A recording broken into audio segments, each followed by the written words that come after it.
Welcome. I'm Tracy Smith, and this is Here Comes the Sun, a closer look at some of the people, places, and things we bring you every weekend on Sunday morning. Actor Wendell Pierce has starred in films, television shows, and on Broadway over his decades-long career. He's played many different kinds of people, but as he told our Nancy Giles, in each character, he always leaves a part of himself. No matter the part, Pierce brings his own humanity to it. In every role, there's a little part of Wendell in it. At the end of the run, I turn the lights down low in the dressing room. I just see the silhouette in the mirror, and I have a good cry and say goodbye, right? I say, man, you taught me so much about myself. I've learned so much from you.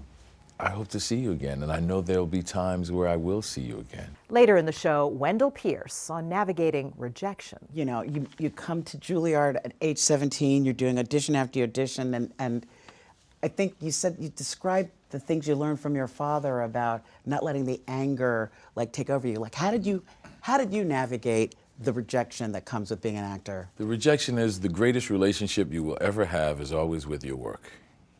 So others will always, and that's a part of why I say define things for yourself, because others will try to define you or not appreciate the work that you come to the table with. And you have to believe that the work itself will be the thing that perseveres, right? With or without you. And yes, there's going to be rejection. You're going to be rejected most of the time. Right. But the thing that will be a salve, the balm, is knowing that you had a really good audition, or you really prepared a wonderful piece. Then we head to Florence, Italy, where Seth Doane travels in the footsteps and the shadows of a storied dynasty. The Medici family built the pathway in the 16th century in a span of 5 months for safety and intel purposes, but now it's open for public viewing. It was built in 1565 for the powerful Cosimo de' Medici and his family. Nowadays, we have skyways in Houston, especially in Minneapolis, for climatic reasons. But back then, it was totally unique. And constructed for, let's call them, practical reasons. The Medici could easily move backwards and forward. No one knew where they were. The Vasari Corridor also served to listen to the people on the street. There was no technological surveillance back then, but opening the windows, even today, you hear every single word that is being spoken on the street. That's all coming up right here on Here Comes the Sun. Wendell Pierce is a versatile performer on both stage and screen, but it was at Juilliard where he honed his craft. And after a recent visit with our Nancy Giles, he explained that while his time there might have been filled with some anxiety, he soon realized it was exactly where he felt most at home. In our town, that helped a lot. It's been a few years since Wendell Pierce attended a drama class at the Juilliard School in Manhattan. We're going to start dipping into Shakespeare. 40 years, to be exact. I remember it well. High windows and gray floors. Lucas Johnson. Lucas Johnson, how you doing? You said that nothing in your career gave you as much anxiety as training here. The anxiety of, am I doing the right thing? I'm going into an unknown world. Will I have what it takes to be just a working actor? And so I was reminded, looking in that class, it was very touching to see these young people at a point in the journey that I recall with fondness and with a lot of anxiety too. But I knew I was exactly where I wanted to be. And it's where he belongs. At 61, Pierce is among the most prolific and respected actors of his generation, with standout roles in The Wire, Treme, Raising Kanan, Selma, and now the quirky CBS drama, Elsbeth. You're a good man. Officers, please remove Miss Tassione's things. He'll play Editor-in-Chief Perry White in the newest Superman movie. He'll also take on Othello at the Shakespeare Theater Company in Washington, D.C. We were tipped off. No matter the part, Pierce brings his own humanity to it. In every role, there's a little part of Wendell in it. At the end of the run, I turn the lights down low in the dressing room. I just see the silhouette in the mirror, and I have a good cry and say goodbye, right? I said, man, you taught me so much about myself. I've learned so much from you. I hope to see you again, and I know there'll be times where I will see you again.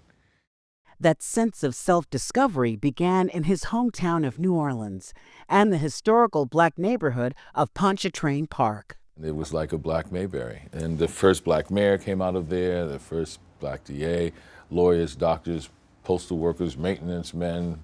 That was the community I grew up in. It was absolutely wonderful. And it was totally destroyed.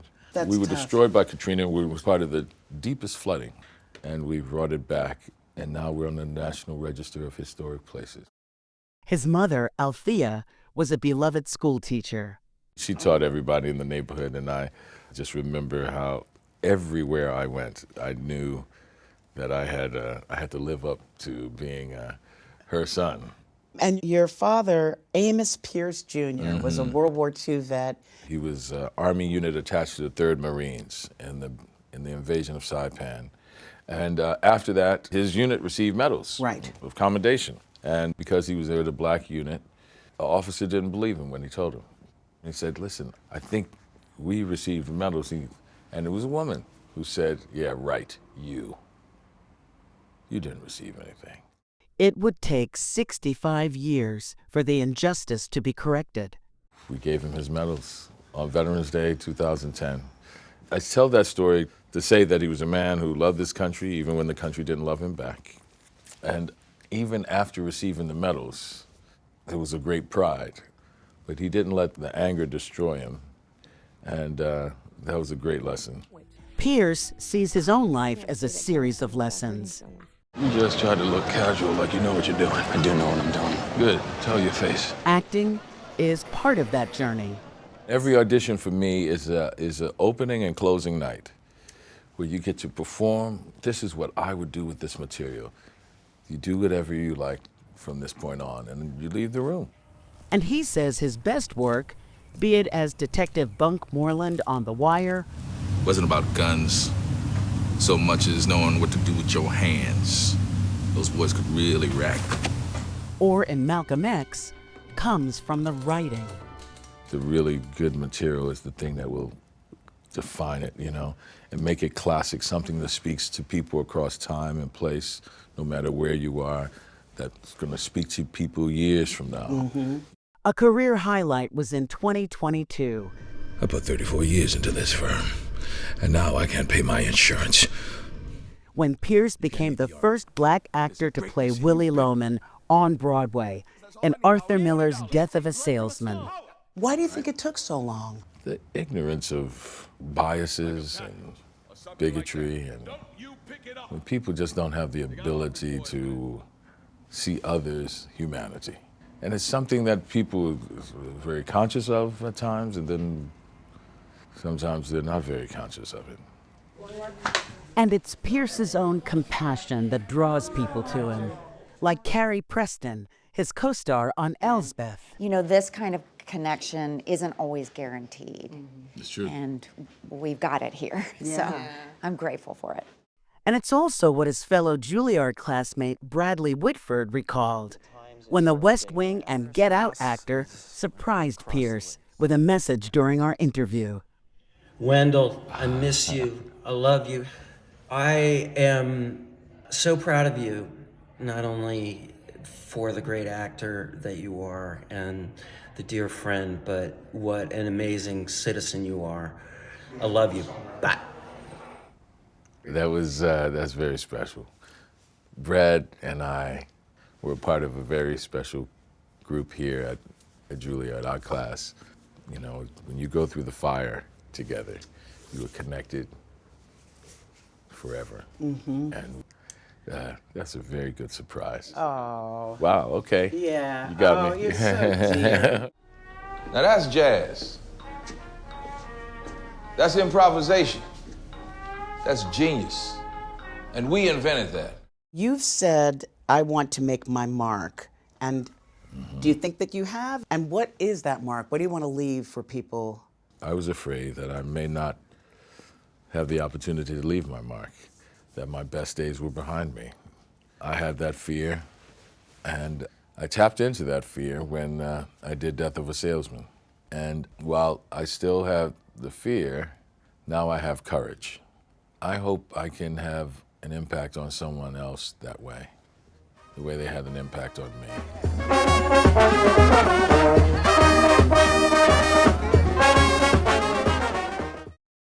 Up next, an exclusive excerpt from Nancy Giles' chat with Wendell Pierce, something you can only see right here on Here Comes the Sun. Stay with us. As promised, here's more from Nancy Giles' interview with Wendell Pierce. How did you get such an early idea that this is what you wanted to do? In the 5th grade, I went to a theater camp. I told my mother I don't want to go to day camp or whatever. You know, she said, well, you can't get a job. You know.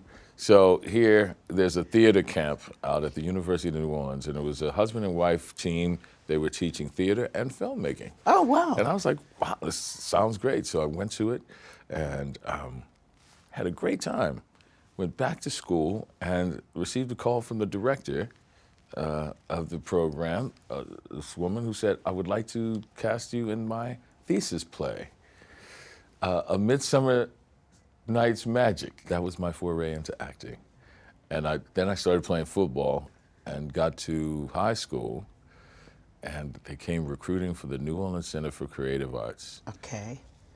And a light bulb went off. I said, man, I remember doing this before. And I could still stay in this very good academic school that I was in, and at the same time study acting. I had the best of both worlds. And that's when I really started the pursuit of something serious. You know, you come to Juilliard at age 17, you're doing audition after audition, and I think you described the things you learned from your father about not letting the anger take over you. Like, how did you navigate the rejection that comes with being an actor? The rejection is the greatest relationship you will ever have is always with your work. So others will always, and that's a part of why I say define things for yourself, because others will try to define you or not appreciate the work that you come to the table with. And you have to believe that the work itself will be the thing that perseveres, right? With or without you. And yes, there's going to be rejection. You're going to be rejected most of the time. Right. But the thing that will be a salve, you know, the balm, is knowing that you had a really good audition, or you really prepared a wonderful piece. Because you were on Suits. Yeah, yes. And you played Meghan Markle's dad, and you connected with her, and you said that her whole life changed, clearly. Right. I'll never forget the last time I saw her. Yeah. In a quiet moment, between takes, I said, Meghan, your life is going to change forever. You're going to be in a bubble. And I mean, but in a way that we can't even imagine. I said, there's going to be times that you're just going to wonder if anyone has your back, you know? And I just said, I just want you to know that you'll always have a friend in me.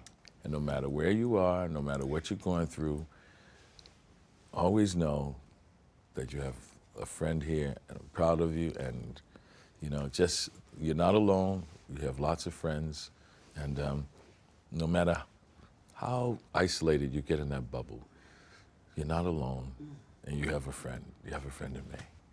And so, that must have meant so much to her. I think so, because cut 2 years later, I guess it was last year, she was here in New York for an award show to receive an award.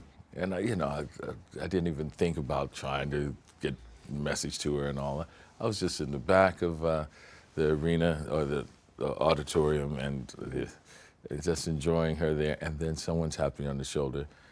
He said, the Duchess would like to see you. That's the beauty part of the work that we do, though. Even when there's short situations, you know, whether it's a 6-episode arc or a 12-month run, you really do make these families kind of. Yes. Up next, touring the heart of Florence, undetected. Welcome back. The Vasari Corridor stretches half a mile long, connecting two of the most important buildings in Florence, the Uffizi Gallery and the Palazzo Pitti. The Medici family built the secret passageway in the 1500s in order to get from building to building without the public knowing their whereabouts. Seth Doane has more. There's a small gray door down here. They'll take us into the Vasari Corridor. In Ron Howard's film Inferno, Tom Hanks uses it as an escape route. The Vasari Corridor enables Hanks' character to evade police in the center of Florence, emerging into the Uffizi Gallery. This passageway was a World War II escape path in Roberto Rossellini's 1946 film Paisa, and has been a fascination long before the advent of film. It dates back to the Renaissance. This is a lot of fuss over a hallway. This is a very special hallway. Ike Schmidt met us in this very special hallway, which was closed in 2016 for repairs and fire code updates. You are the first to shoot in here. We visited in March last year when it was still under renovation and when Schmidt was still director of Florence's Uffizi Gallery, which manages the Vasari Corridor, and reopened it in December. That was a daily commute on foot, pedestrian commute of the Grand Dukes for several centuries. It was built in 1565 for the powerful Cosimo de' Medici and his family. Nowadays, we have skyways in Houston, especially in Minneapolis, for climatic reasons. But back then, it was totally unique. And constructed for, let's call them, practical reasons. The Medici could easily move backwards and forward. No one knew where they were. The Vasari Corridor also served to listen to the people on the street.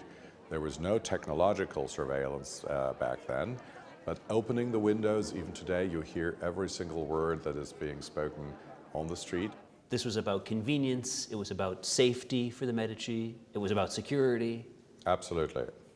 The skyway snakes for more than half a mile through Florence, stretching from the Uffizi, then the seat of government, above the streets, across the river, past the Boboli Gardens to Palazzo Pitti.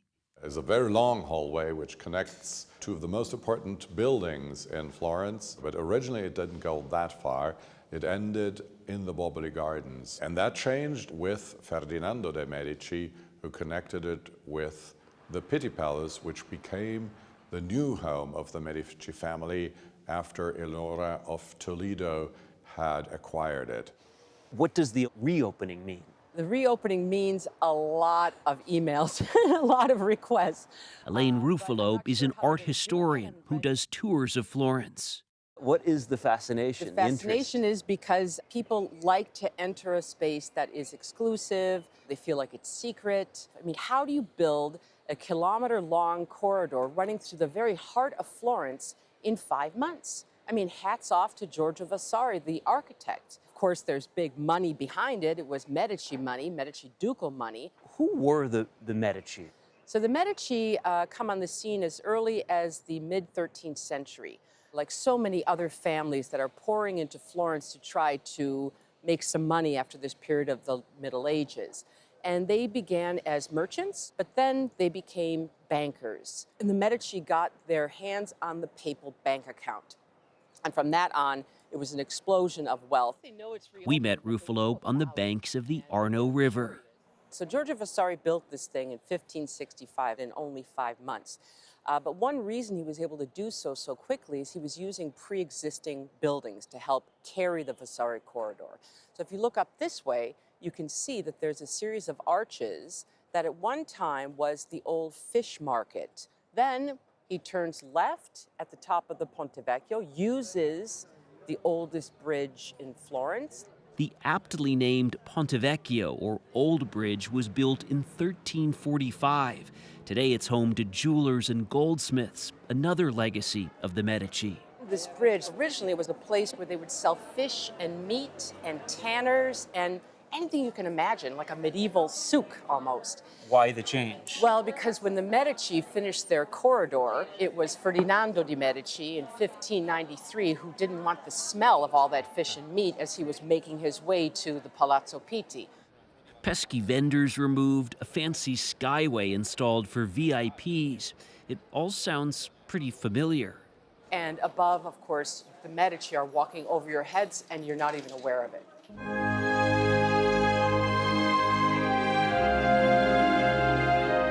And now visitors can again retrace the steps of the Medici in a passageway which seems to lead to another time.